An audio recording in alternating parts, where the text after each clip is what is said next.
quería comentarles que le puse por título esta reflexión: Gracia, llamado y proceso. Ahora vamos a ver bien por qué se titula de esta forma.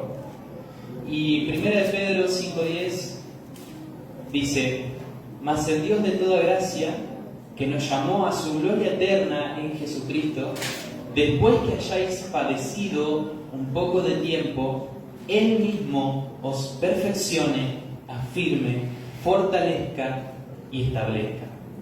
Amén. Amén. Gloria a Dios.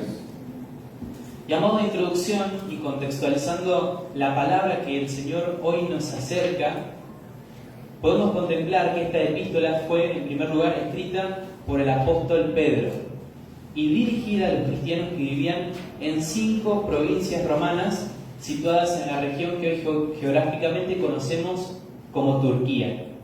Y se cree que fue redactada alrededor de los años 60 al 65 después de Cristo. Y los cristianos, a quienes el apóstol dirige la epístola, estaban atravesando sufrimientos y dificultades por causa de su fe. Y el propósito de Pedro, al escribir esta epístola, es, según varios comentaristas bíblicos, animar a los cristianos a seguir firmes en su dedicación por Jesucristo, mostrando que los padecimientos son parte de la vida cristiana y ellos son los que van a probar, en definitiva, si nuestra fe es verdadera o no. Y en ello también va a citar el ejemplo de Jesucristo, quien sufrió el sufrimiento y muerte a favor de cada uno de quienes creen en Él. Y como vimos, los cristianos de ese momento estaban llenos de dudas, de temores e incluso pensamientos que los hacían negar su fe y rechazar a Cristo. Y si nos ponemos a pensar, ¿no sería algo ilógico debido a que en esos tiempos quienes confesaban ser seguidores de Jesús eran asesinados, torturados, usados como diversión en el circo de Roma o en muchos casos también utilizados como antorchas vivas para alumbrar la ciudad? Y todo esto debido a la persecución que Nerón hizo hacia los cristianos. Y es acá, en este momento, donde el Espíritu Santo, por medio del apóstol Pedro, va a alentar a los cristianos en medio de la hostilidad y el maltrato que estaban atravesando. Y así, de esta forma, llegamos ya sabiendo un poco de dónde se sitúa o de dónde sacamos lo que acabamos de leer. Y ahora quiero que vayamos desmenuzando pedacito por pedacito de este pasaje y vamos a ver la riqueza que tiene. Y en primer lugar, el pasaje dice, o el apóstol también comienza diciendo: mas el Dios de toda gracia. Es decir, en este momento hace como una detención, ¿no? Es como un pero, un sin embargo de algo que viene hablando anteriormente. Y si vamos a versículos anteriores a este versículo, podremos ver que Pedro viene hablando acerca de que los ancianos de la comunidad cristiana apacienten la grey, o también llamado el rebaño de Dios, cuyo pastor y dueño es Jesús, que es descrito también como el príncipe de los pastores. Como también está dedicado un pedazo a los jóvenes, para que sean humildes, sumisos a los ancianos, y de esta forma, siendo humildes unos con otros, Dios los exaltaría a todos a su debido tiempo. Y asimismo continúan los pasajes diciendo que los cristianos echen su ansiedad sobre Dios y que velen y estén atentos, ya que el diablo anda como león rugiente buscando a quien devorar. Y de esta forma también, estando atentos y velando, siendo firmes en la fe y peleando la batalla espiritual contra el enemigo, es que los cristianos serían consolados al saber que ellos han peleado y están peleando la misma batalla. Es decir, que están pasando por procesos similares a los que están atravesando los que son perseguidos por Nerón. Y acá Pedro conoce, como dijimos, todas las aflicciones, todos los sufrimientos que los cristianos estaban padeciendo por confesar su fe. Y describe también en este pasaje que esos son parte de un proceso que el Señor permite que ellos atraviesen para lograr un propósito en concreto. Y a la vez también es una lucha espiritual que el enemigo hace contra los hijos de Dios para que ellos no sean humildes, para que estén dormidos y para que sean dominados por el temor. Como así también en consecuencia nieguen a Cristo. Sin embargo, le damos gracias a Dios por esos peros, esos sin embargo que tiene la palabra. A pesar de las adversidades, Dios es el Dios de toda gracia. De toda gracia. Y ahora yo les hago una pregunta. ¿Qué significa la gracia? ¿Qué significa, según este pasaje, que Dios sea el Dios de toda gracia? Y la gracia es descrita, según la Real Academia Española, como un don o favor inmerecido, o también lo podemos ver como una concesión gratuita. Podríamos decir que la gracia es un donativo que alguien hace por otra persona sin que ésta tenga mérito alguno. Ahora, cada uno de nosotros podemos ser agentes de gracia, y la verdad es que sí. Cuando damos algo a alguien necesitado sin pedir algo a cambio, cuando ayudamos a una persona sin que la otra haga algo, ¿sí? Somos personas que podríamos decir que estamos dando de gracia. Somos personas que en criollo podríamos decir que somos buenos, somos personas buenas. Ahora, cuando decimos que Dios es el Dios de toda gracia, estamos diciendo que Él es quien puede hacer estas cosas y mucho más. Y ahora también seguidamente lo vamos a ver. Y para comprender esta verdad tan profunda, tenemos que recordar y resaltar que cada uno de nosotros espiritualmente estamos separados de Dios debido a nuestro pecado. Por naturaleza, Dios no puede acercarse a los pecadores porque Él, según lo que dice el Salmo 5, versículo 5, rechaza a los que hacen el mal. Es decir, nuestro pecado es tan grave y tan alto a la vez que hace que el Señor rechace esa nuestra condición pecadora y no podamos estar cerca de Él.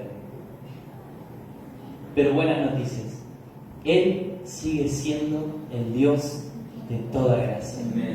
El Dios que se entregó y se humilló hasta la muerte y muerte de cruz para que podamos tener esperanza, una realidad que nos permite estar cerca de nuestro Creador. Y eso es mucho más de lo que nosotros ahora podamos creer o imaginar.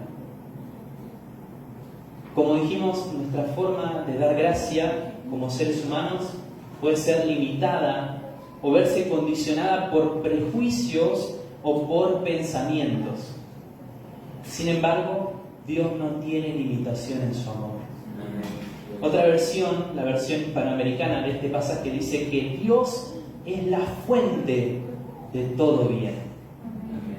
Es decir, el Señor no tiene peros, no tiene reproches, sino que nos da a todos por igual, por medio de Cristo, la oportunidad de ser redimidos, restaurados, ser hechos nuevas criaturas en Cristo Jesús. Y esa toda gracia, en contexto con este pasaje, es la que nos permite atravesar los dardos encendidos del enemigo, que nos hacen desvanecer en nuestra fe, que quiere que rechacemos a Cristo y que no sigamos el camino del Señor. Y también esa gracia es la que nos anima, nos da fuerza en medio de los procesos, como vamos a ver también más adelante. Y tal vez, volviendo a esto de que nuestra gracia es limitada, si bien nosotros podemos ayudar a otras personas que estén atravesando por algún tipo de aflicción, sufrimiento, proceso, y lo hacemos sin que esa otra persona quizás tenga un mérito alguno, nuestro Dios puede hacer mucho más que eso. Por ejemplo, yo no sé si personalmente, y por mi gracia limitada pensando, me hubiese sentado siquiera a comer o a dialogar con el estafador más grande que había en ese momento, que era Zaqueo. O quizás hubiese sido uno de los primeros que hubiese arrojado la piedra cuando estaban acusando a la mujer de Juan 8. Y acá en estas historias es que podemos ver que Dios es el Dios de toda gracia, la fuente de todo amor, de todo bien.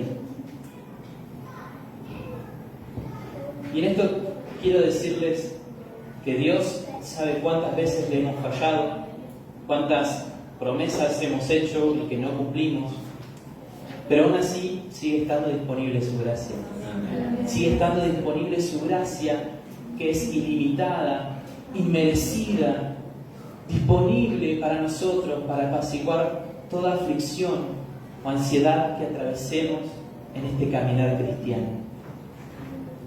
Y también he aprendido en este tiempo que a pesar de transitar este camino, no podemos librarnos de por vida de las aflicciones, de los temores o incluso de las persecuciones por confesar a Cristo como nuestro Señor. Y esto es algo que estuvo desde los tiempos en que el apóstol Pedro escribió esta epístola y sigue pasando el día de hoy. Pero cuánto más me consuela saber que Dios, al ser el Dios de toda gracia, sigue estando presto para oír nuestro clamor cuando atravesamos pruebas o batallamos espiritualmente. Esa es su toda gracia, como dice este pasaje. Y de esta forma, el pasaje sigue diciendo que Dios, ese Dios de toda gracia, nos llamó a su gloria eterna en Jesucristo.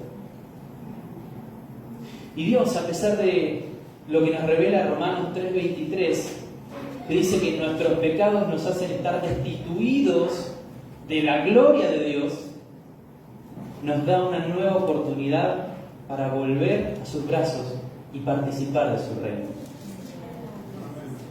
Parecería que esto es una contradicción.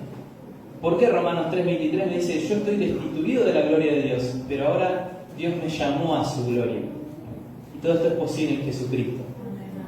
Por eso, cuán misericordioso es nuestro Dios, que nos da la esperanza de poder ser partícipes en su gloria eterna. Es decir, participar en su obra, ser colaboradores en Cristo de Dios, a pesar de nuestra condición. Y esto quería que me acompañen a 1 de Pedro, capítulo 2, versículos 9 al 10, que nos muestra justamente, que nos dice esto que estábamos diciendo, ¿no? En 1 de Pedro, capítulo 2, versículos 9 al 10, dice de esta forma: mas vosotros sois linaje escogido, real sacerdocio, nación santa, pueblo adquirido por Dios, para, y acá hago un stop, porque para esto somos llamados a la gloria eterna en Jesucristo, para que anunciéis las virtudes de aquel que os llamó de las tinieblas a su luz admirable. Vosotros, que en otro tiempo no erais pueblo, pero que ahora sois pueblo de Dios, que en otro tiempo no habíais alcanzado misericordia, pero ahora habéis alcanzado misericordia. Y ahora yo pregunto, ¿cómo no dar gloria a Dios? ¿Cómo no adorarle? ¿Cómo no reconocerle en este momento? Solo pasaje nos muestra esta verdad tan inmensa, ¿no? Que en otro tiempo, al vivir en la carne, en el pecado, estábamos lejos de Dios, lejos de ser el pueblo de Dios. Pero ahora, quienes hemos aceptado a Jesucristo y estemos en Él, somos parte del pueblo de Dios, por misericordia, por gracia, por ese favor inmerecido. Él nos escogió, Él te eligió para su gloria eterna, para anunciar el Evangelio, para ser colaboradores de Él en la tarea de predicar las buenas nuevas de salvación a todas las personas. Y esto también, como dice el pasaje, solamente es posible en Jesucristo. Y por esto déjenme decirles que nunca vamos a poder hacer nada de esto por nosotros mismos. Nunca vamos a poder pasar de las tinieblas a la luz. Nunca vamos a poder ser parte del pueblo de Dios o incluso poder anunciar el Evangelio si Cristo no es una realidad en nuestras vidas. Si no tenemos una comunión verdadera e íntima con Él. Por eso que te animo también a que puedas desarrollar tu relación con el Señor. Porque todas estas cosas son una realidad si estás en Cristo. Amén. Y quiero resaltar lo siguiente. Somos el pueblo de Dios. Gloria a Dios. Sos parte del pueblo de Dios. Fuiste llamado, fuiste llamada a participar en el reino de nuestro Padre. ¿No es motivo esto de alabar a nuestro Señor? ¿No es motivo de alzar nuestras voces y agradecerle a este Dios tan infinito, tan bondadoso, tan bueno con cada uno de nosotros? Y quiero que pensemos en que a pesar de lo que estemos atravesando, no dejemos que nada de eso nos aparte del llamado que Dios dispuso para nuestras vidas, que Dios dispuso con tu vida. Dios tiene propósitos más grandes, mucho más perfectos de lo que nosotros imaginamos o siquiera creemos. Y el diablo, como leíamos, va a estar siempre dispuesto a querer apartarnos del llamado que Dios nos brindó, porque sabe cuán valiosos somos cada uno de nosotros en Cristo. Por eso también cuando atravesemos pruebas, cuando atravesemos aflicciones, cuando atravesemos tiempos que no nos gusten, tenemos que pensar en que todos y cada uno de esos tiempos tienen un propósito. Porque como dice Romanos 8:28, para los que aman a Dios, todas las cosas cooperan para bien. Esto es, para los que son llamados conforme a su propósito. No hay nada, pero nada que nos pueda hacer mal si amamos a Dios. Si entendemos que ese proceso por el cual estamos atravesando coopera para que seamos cada vez más firmes y constantes en la obra del Señor y nuestra fe sea purificada. Ya yendo a la última sección de la palabra, que dice: después que hayáis padecido un poco de tiempo, Él mismo os perfeccione, afirme, fortalezca y establezca. Y acá el apóstol Pedro les dice a cada uno de los cristianos que están residiendo en Turquía que no existe ninguna promesa que nos diga que no vamos a sufrir o que nuestra vida va a ser fácil en el Evangelio. Incluso recordemos nuevamente que en esos tiempos los cristianos eran perseguidos por confesar su fe o incluso eran prendidos fuego. Y es parte del transitar cristiano que cada uno de nosotros padezcamos aflicciones, sufrimientos, violencias por confesar a Cristo, o el enemigo nos va a tratar de plantar dudas para alejarnos de Dios. Y esto es una realidad porque estamos en el mundo. Mismo Jesús les decía a los discípulos cuando oraban en Juan 17 que Dios no los saque de este mundo, porque están en el mundo. Y evidentemente en el mundo tendrán aflicción, pero que confíen porque Jesucristo ha vencido al mundo. Y el padecimiento va a ser una forma en la que Dios nos va a ayudar a refinar nuestra fe. Y a esto también quiero que me acompañen en Primera de Pedro, capítulo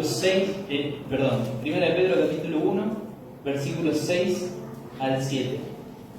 Fíjense que casi que no estamos saliendo de Primera de Pedro. Y qué bueno es el Señor que su palabra es completa también. Y Primera de Pedro, capítulo 1, versículos 6 al 7 dice: en lo cual vosotros os alegráis, aunque ahora por un poco de tiempo, si es necesario, tengáis que ser afligidos en diversas pruebas, para que sometida a prueba vuestra fe, mucho más preciosa que el oro, el cual, aunque perecedero, se prueba con fuego, sea hallada en alabanza, gloria y honra cuando sea manifestado en Jesucristo. Y yo sé que muchos desearíamos que el participar en la gloria eterna de nuestro Dios sea algo sin sufrimiento, sin complicaciones, como si fuera un trámite sencillito. Pero todos estos procesos tenemos que entenderlos como una herramienta que el Señor trae para nuestras vidas, para que nuestra fe sea sometida a prueba y refinada y purificada como el oro. Y en esto me voy a salir un cachito de libreto para comentarles que no es nada malo, Edu. Me miró porque creo que está siguiendo la palabra, ¿no? No voy a decir nada raro. Yo en estos días estuve viendo por internet el proceso por el cual se purifica el oro. Donde vemos que yo veo, ¿no?, un señor que compra relojes, que vende relojes de carísimos, marca Rolex, los que sean, que están todos hechos en oro, y para sacarles el oro lo que hace es los muele a golpes y después los refinan, los pasan por no sé a cuánta temperatura y después sale el oro refinado, ¿no? Y me ponía a pensar cuántas veces nosotros también tenemos que pasar por esos procesos que el Señor permite que pasemos para que nuestra fe sea purificada de la misma forma en que el oro es purificado, de la misma forma en que podemos sacar un oro de 24 quilates. Y cuán valiosa es, ¿no? Por eso el Señor permite que pasemos por todos esos procesos para que seamos cada vez más fortalecidos en Él. Si no, pensemos en la vida de Job, ¿no?, el cual, haciendo el bien y teniendo todo, pero absolutamente todo, pasó por un gran proceso donde perdió sus hijos, perdió sus posesiones, y quienes más lo querían lo incitaban a que blasfemara contra Dios, a que rechazara a Dios, ¿no? Pero luego, tras atravesar todo ese tiempo, eso permitió que él se plantara en Dios. Y si vemos el último capítulo justamente del libro de Job, en el capítulo 42, versículo 12, la primera parte dice que bendijo Jehová el postrer estado de Job más que el primero. También el apóstol Pablo, que estando en una cárcel solo, afligido, sin sustento casi, escribió un pasaje, casi lo spoileo, pero escribió un pasaje que todos conocemos en Filipenses 4:13, que dice: todo lo puedo en Cristo que me fortalece. Todo lo puedo en Cristo que me fortalece. O mismo nuestro Señor Jesús, que momentos antes de su muerte, estando afligido en el Getsemaní, se puso de rodillas, oró, y las Escrituras nos dicen que se le apareció un ángel del cielo para fortalecerlo. Esto está en Lucas 22:43. ¿Sí? Toman nota. Por eso, cuando pasemos por estas aflicciones, sufrimientos, angustias, es cuando más nos tenemos que acercarnos a Dios.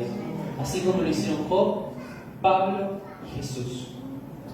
Y es allí donde vamos a encontrar ayuda, esperanza. Y como dice también Hebreos 4:16, por tanto, acerquémonos confiadamente al trono de la gracia para alcanzar misericordia y hallar gracia para cuando necesitemos ayuda. Por eso te animo a que también puedas aprovechar y hacer como Jesús para apartar un momento y ores para que el Señor te fortalezca. Y por último, como dice esta última partecita del pasaje, todos estos procesos que atravesemos nos van a permitir ser perfeccionados, afirmados, fortalecidos y establecidos en Dios. Y estas son promesas de restauración y crecimiento espiritual para quienes descansen en los brazos del Señor. Por eso yo les pregunto, ¿cuántos queremos que el Señor restaure cosas en nuestras vidas y que nos lleve a una más y profunda relación con Él? ¿Cuántos queremos? Y cada una de estas promesas las podemos ver de la siguiente forma. En primer lugar, cuando el Señor habla de que nos va a perfeccionar, quiere decir que va a completar lo que haga falta en nuestra vida espiritual. En segundo lugar, cuando habla de afirmarnos, quiere decir que va a establecer, va a estabilizar nuestra fe en Dios. En tercer lugar, cuando habla de fortalecernos, nos quiere decir el Señor que va a empoderarnos en Él en tiempos de debilidad. Y en cuarto lugar, establecernos. Y es a lo que vamos con este plan también de este año en la iglesia. Se refiere a que Dios va a ser quien consolide nuestra relación con Él. ¿Cuántos queremos todo esto? ¿Cuántos queremos que el Señor cumpla estos propósitos en nosotros? ¿Están despiertos? Entonces alabemos al Señor. Dale un aplauso al Señor.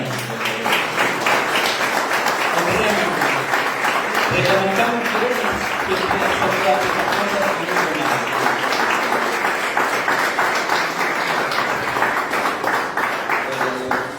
Y ahora sí quiero llamar a los chicos de adoración y también decirles que todas y cada una de estas promesas son realidades que se van a aplicar en nosotros luego de pasar por sufrimientos, por aflicciones, por procesos que van a hacer que se arraigue nuestra fe en Él y que se cumpla ese propósito que Él tiene para con cada uno de nosotros.